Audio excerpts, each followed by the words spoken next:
Ma non si spacca nessuna Italia, noi stiamo semplicemente dicendo è ora della responsabilità. In un paese dove si sprecano 30 miliardi di euro all'anno, è ora della responsabilità. Si addensano bugie, falsità, distorsioni più o meno in buona fede, fraintendimenti all'orizzonte dell'autonomia chiesta da Veneto, Lombardia ed Emilia-Romagna.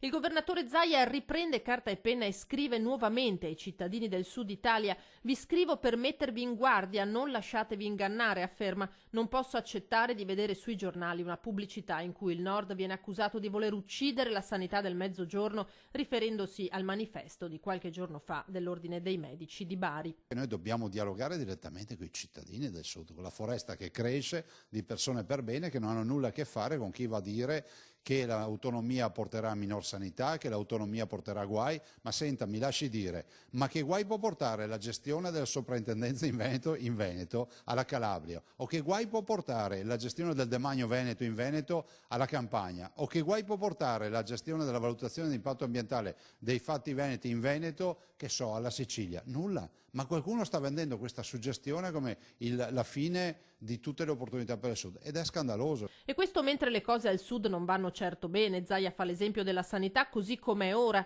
È incredibile, dice, che venga ritenuto normale prendere un aereo per andare a curarsi laddove è possibile. Cosa dovrebbero fare quindi i cittadini del Sud? Io dico, prima pretendi una risposta per quello che oggi non c'è e dovresti avere, caro cittadino del Sud, lo devi pretendere dalle tue istituzioni.